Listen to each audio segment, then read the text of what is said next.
continuidade ao nosso ciclo de entrevistas entre historiadores. Hoje, a nossa convidada é a professora de História da Unicamp, professora Margarete Haber. Seja muito bem-vinda, professora. É um prazer tê-la conosco. Muito obrigada. Bom, pesquisadora de feminismos, racismos, Foucaultiana. Quem é a Margarete Haber, historiadora? Olha, eu sou uma pessoa que tem vários interesses. Eu acho que eu sou uma pessoa muito inquieta, né? Eu fiz história, mas eu fiz também filosofia. Mas eu também fiz literatura francesa, na Aliança Francesa, eu também estudei literatura americana. Então eu acho que eu sou uma pessoa assim, que sempre teve muitos interesses. E em termos de história, eu sou uma pessoa também que sou muito ligada com história contemporânea, estou interessada em questões do presente. Mas isso me leva também ao passado, à antiguidade, à Idade Média, a outros momentos. Então, eu acho que assim, aos poucos na vida eu fui definindo temas, né? Sobretudo a sexualidade, que eu adorei pesquisar temas da sexualidade. Fui me deslocando para questões da subjetividade, mas fundamentalmente a minha grande referência, que eu também custei a encontrar, foi o Michel Foucault, né? Porque eu também tive a minha fase marxista, revolucionária, que eu abracei com unhas e dentes, né? E também é o momento também, né? Eu fiz história entre 67 e 70, e depois eu fiz filosofia entre 76 e 80, e aí que eu fui fazer pós-graduação em história na Unicamp. Então eu acho que assim, tem também o contexto histórico de querer experimentar coisas novas quando algumas concepções que a gente tinha achado fundamentais faliram. Faliram, mas não totalmente, quer dizer, não dá para jogar fora, não dá para jogar fora o marxismo. Mas eu penso que assim, o Foucault foi a minha grande descoberta pessoal, que me levou também para campos históricos novos, porque naquele momento não tinha ainda pesquisas em história da sexualidade, história do corpo e história da subjetividade. Então o Foucault fundamentalmente me levou. Mas sem dúvida alguma eu também sou muito influenciada pela história cultural francesa, a escola dos Annales. Foi fundamental ter sido aluna do Fernando Novaes, do Carlos Guilherme Mota, da Dilu, da Maria de Luz Janotti na USP. Então essas pessoas tiveram um impacto muito grande na minha formação, e lá a historiografia francesa tem mais força. No Brasil, a historiografia americana foi entrando mais na década de 70, quando eu já era formada. Então, sem dúvida alguma, minha formação vem muito mais da historiografia francesa e da filosofia francesa que da americana.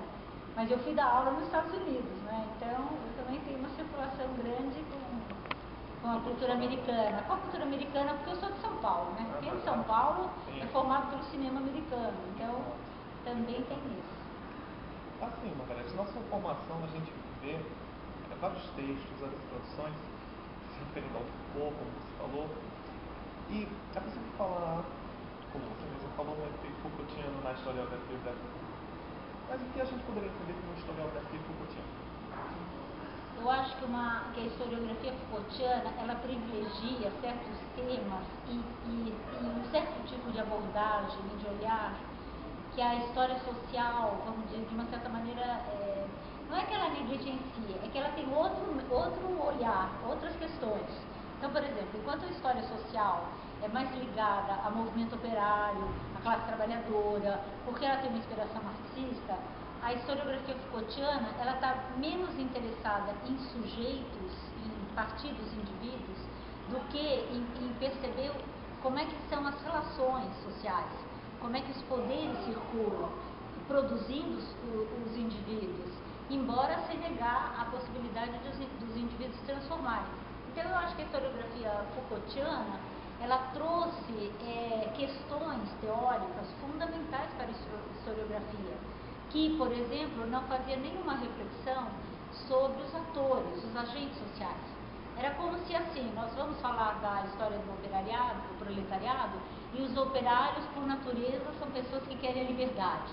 E não é verdade, não é assim. Quer dizer, hoje a gente enxerga que isso seria supor uma natureza e um lugar de uma classe social só porque ela está num determinado local de produção econômica que não se sustenta mais hoje. Quer dizer, hoje nós entendemos que todo mundo é filho desse mundo.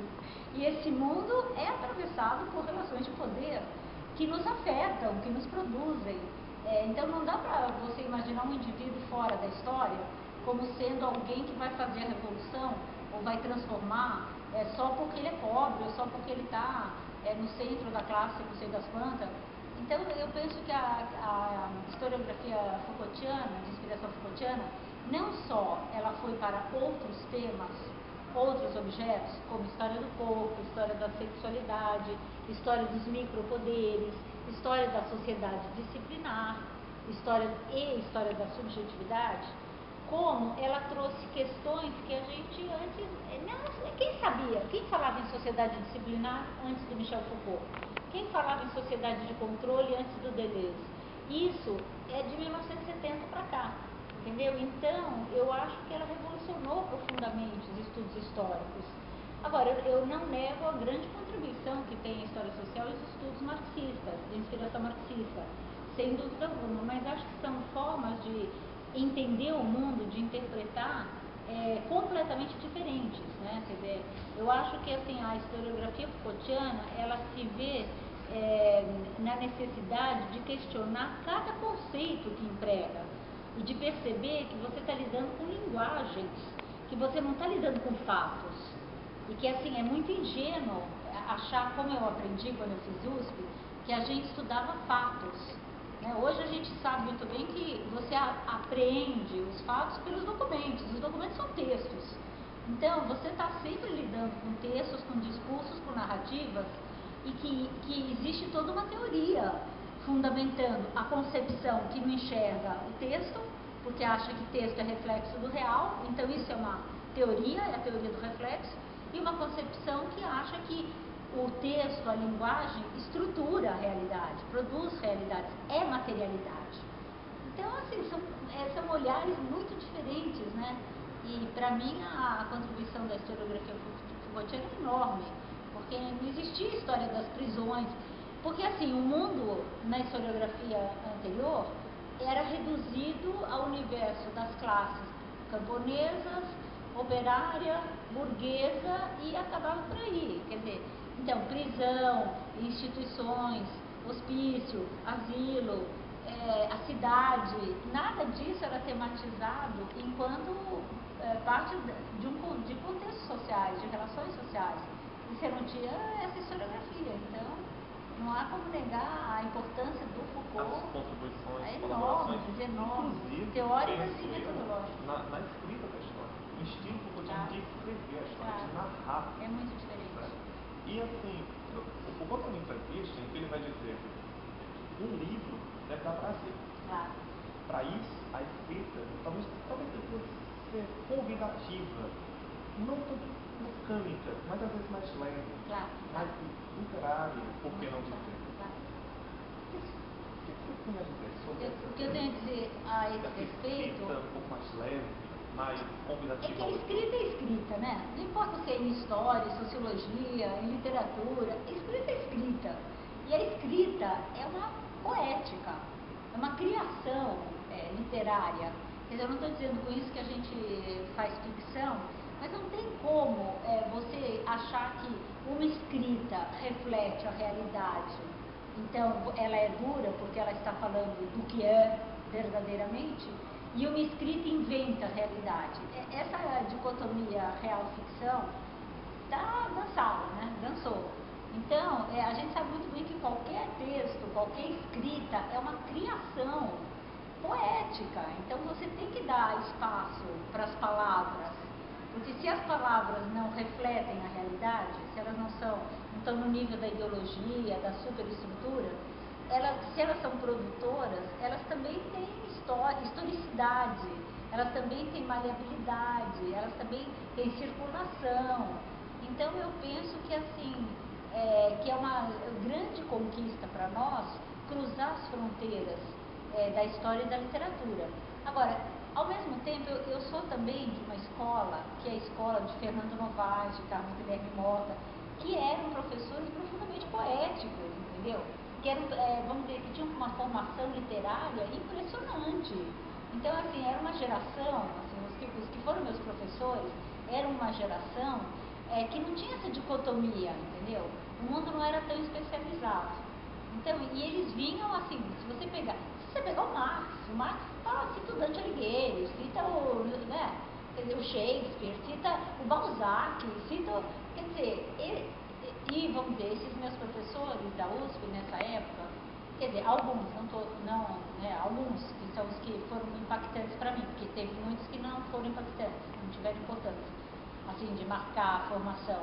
Esses que marcaram a formação eram historiadores muito cultos, com uma formação em arte, em literatura, entendeu? E em história. E, portanto, eram pessoas que valorizavam a fala, a linguagem, mesmo que não tivesse uma teoria. A gente não ficava estudando tão teoricamente essa questão. Mas eu penso que eu venho dessa formação, entendeu? Em que não havia nenhum professor te diria, olha, história é nesse prédio e literatura você tem que atravessar a rua. Jamais, entendeu? Então, num certo sentido, eles já estavam, assim, já cruzavam as fronteiras há muito tempo. Então, acho que eu venho dessa formação, entendeu? Graças a essas pessoas. Por isso mesmo que eu fazia história, mas fazia Aliança Francesa, fui fazer filosofia, voltei para a história, porque para mim uma coisa foi fundamental para a outra.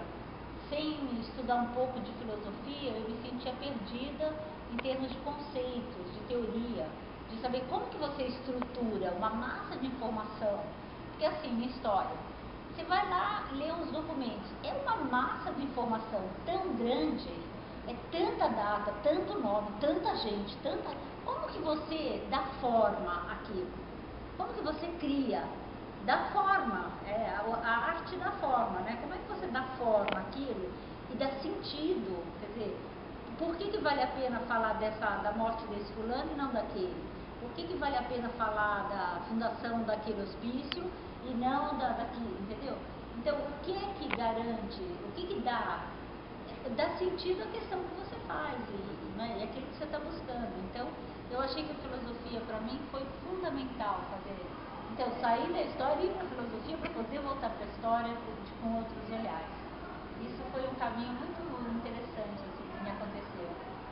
E também, vamos dizer, quer dizer, que eu fui fazendo por conta própria, mas com muita gente me apoiando e valorizando. Entendeu? Então, meu conselho para os jovens historiadores é que não fiquem no quadrado, porque nós temos que abrir os quadrados, quebrar os muros, ser trans mesmo, porque a vida não é quadriculada. E se nós estamos lidando com a vida, falando das pessoas, falando das relações, a gente tem que se abrir, porque senão a gente não se humaniza. Sem se humanizar, a Judith Butler, que você aprecia muito da teoria queer, tem uma entrevista publicada, acho que faz uns 3 meses, no jornal Folha de São Paulo, na Folha de São Paulo, em que ela termina a entrevista dizendo uma coisa que eu penso muito. Ela diz assim: eu não sei se nós somos humanos, se já somos humanos, porque para dizer que nós somos humanos já, a gente teria que ter uma relação com o mundo animal, por exemplo, muito melhor, e a gente não tem. Então, ela falou, não sei se nós somos humanizados. A gente ainda tem muito o que fazer para dizer que nós somos pessoas humanizadas. Por exemplo, respeitar os animais, entendeu?